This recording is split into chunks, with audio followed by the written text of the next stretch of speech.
देखिए, निप्रोपेट्रोवस्क पर रूस के भीषण हमले चल रहे हैं यूक्रेन में।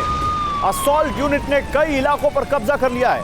मोलोदेस्को टाउन की तरफ बढ़ रहे हैं रूसी सैनिक। यूक्रेन के अंदर रूसी सैनिक आगे बढ़ रहे हैं। निप्रो बॉर्डर छोड़कर भागे हैं यूक्रेनी सैनिक। रूस ने यूक्रेन पर अभी तक का सबसे बड़ा हमला किया, सबसे बड़ी एयर स्ट्राइक करके यूक्रेन को दहला दिया। आधी रात में शुरू हुए हमले सुबह तक चलते रहे। 7 तरह की मिसाइल के अलावा 600 से ज्यादा ड्रोन दागे। हमले इतने तेजी से हो रहे थे कि यूक्रेन को पलटवार करने का मौका नहीं मिल पाया। जब यूक्रेन ने रूस के हमले रोकने की कोशिश की तो भी उसे भारी नुकसान उठाना पड़ा। इन हमलों से साफ हो चुका है कि यूक्रेन का रक्षा चक्रव्यूह पूरी तरह से ध्वस्त हो चुका है। आज रात रूस फिर हमला कर सकता है, क्योंकि पुतिन का प्लान है कि जल्द से जल्द यूक्रेन के सभी सैन्य ठिकानों को तबाह कर दिया जाए और ज़ेलेंस्की को सरेंडर पर मजबूर कर दिया जाए। इसके लिए ऑपरेशन अगस्त शुरू किया है, यानी अगले 60 दिन में क्रेमलिन यूक्रेन का संपूर्ण खात्मा कर सकता है।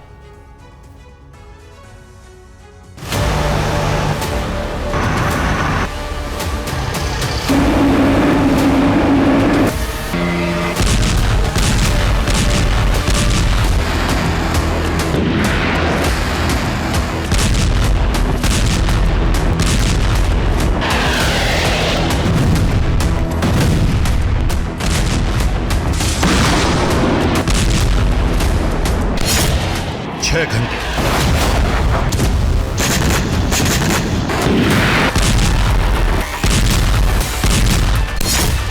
60 मिसाइल,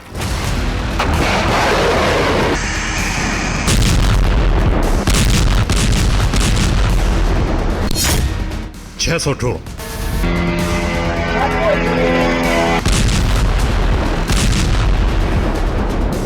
और रात भर दहलता रहा यूक्रेन। 15 से ज्यादा शहरों पर रूस का ऐसा वज्रपात हुआ कि यूक्रेन थर्रा उठा।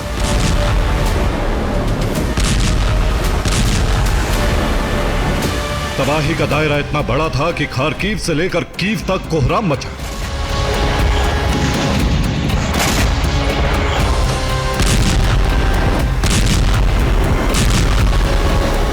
ओडेसा से लेकर सूमी तक इतना बारूद झोंक दिया कि सुबह हुई तो लगा रात कयामत से कम नहीं थी।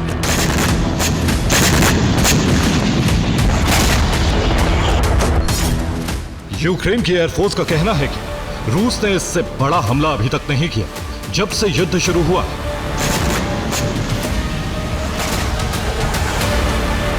इस बार रूस ने यूक्रेन को पलटवार का मौका नहीं दिया, क्योंकि एक के बाद एक हमले होते रहे। यूक्रेन का सुरक्षा कवच पूरी तरह ध्वस्त हो गया।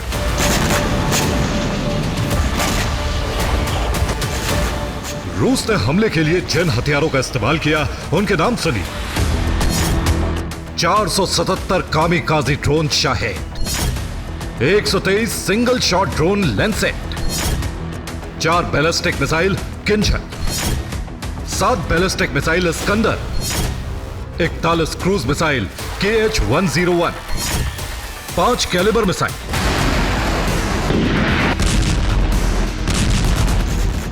यूक्रेन का दावा है उसने 200 से ज्यादा ड्रोन मार गिराए। रूस के रक्षा मंत्रालय ने तस्वीरें जारी की जिसमें बताया है हमले में 417 ठिकानों को ध्वस्त कर दिया। इन हमलों में रूस ने यूक्रेन के 3 S-300 डिफेंस सिस्टम भी उड़ा दिए।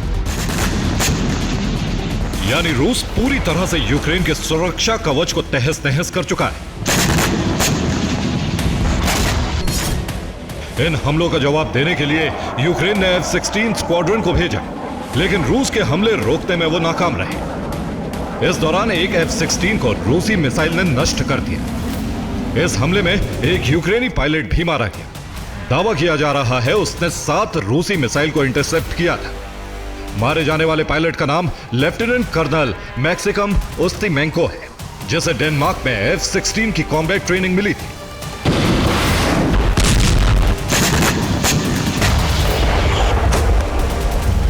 रूस के हमले से कीव में कोहराम मच गया है, क्योंकि इतने ताकतवर हमले करके रूस ने अपने मंसूबे जाहिर कर दिए।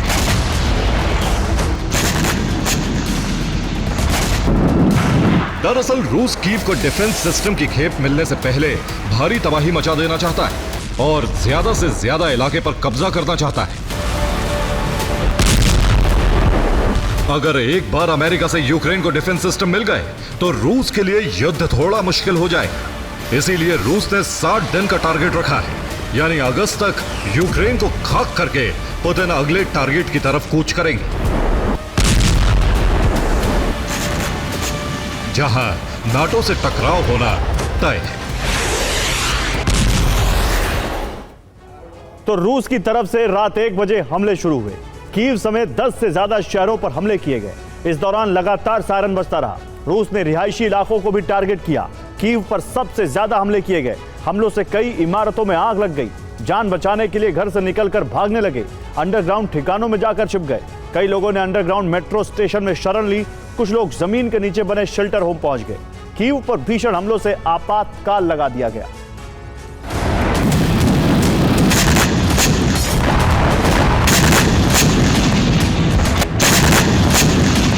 यूक्रेन की धरती पर ऐसा संघार पहली बार हुआ है।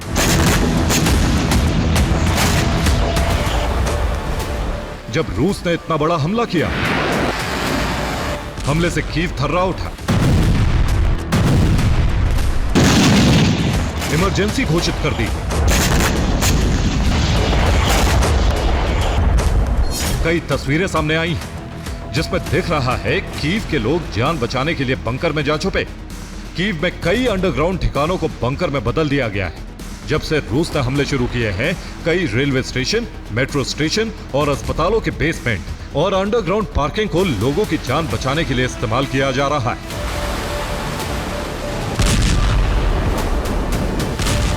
इस बीच यूक्रेन का दावा है कि उसने कई हमलों को नाकाम कर दिया। 211 शाहेद ड्रोन मार गिराए, 33 मिसाइलें इंटरसेप्ट कर ली, जिसमें 4 कैलिबर और 1 इस्कंदर मिसाइल शामिल।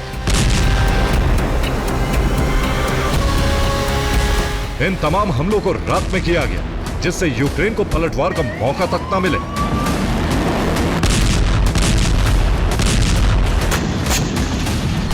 हमले के लिए एंगेल्स और ओलेनिया एयरबेस का इस्तेमाल रूस ने किया।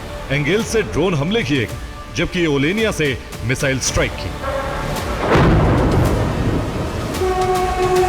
कई मिसाइलें पोलैंड बॉर्डर पर गिरी, जबकि दूसरी तरफ ओडेसा नेवल बेस पर भी हमला किया। कई मिसाइलें तो आगे रोमानिया बॉर्डर तक पहुंची थी, यानी यूक्रेन को चौतरफा घेर कर जमीन और आसमान से हमले किए। हालांकि यूक्रेन ने भी हमले रोकने की भरपूर कोशिश की, लेकिन रूस ने इतनी तेजी से हमले किए कि यूक्रेन के हमले रोकने की कोशिश नाकाम साबित हुई।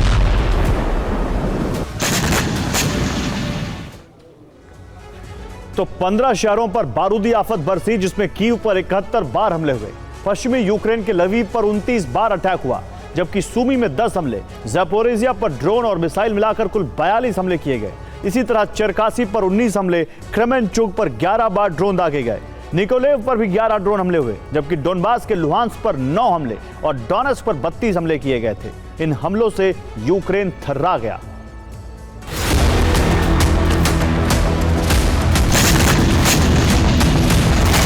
रूस ने यूक्रेन में कीव तक हमले किए, जिसमें पश्चिमी यूक्रेन पर 1-2 मिसाइलें ही गिरी, लेकिन सबसे ज्यादा अटैक साउथ ईस्ट यूक्रेन पर था, क्योंकि ये वो इलाका है जहां सबसे ज्यादा खनिज खदानें हैं।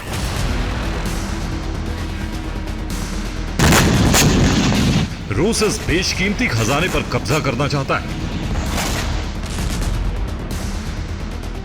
साथ ही ओडेसा पोर्ट से लेकर साउथ ईस्ट यूक्रेन के शहरों से लगते काला सागर तट पर संपूर्ण कंट्रोल चाहता है।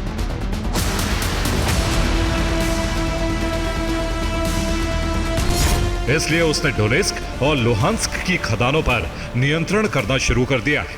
सबसे ज्यादा हमले भी यहीं किए गए। इस दौरान 2 खदानों पर कब्जा कर लिया, जिसमें रेयर मिनरल्स लिथियम निकाला जाता है। हेवचे की वस्के और पोलो की वस्के खदानों में यूक्रेन में मिलने वाले लिथियम का 50% मिलता है।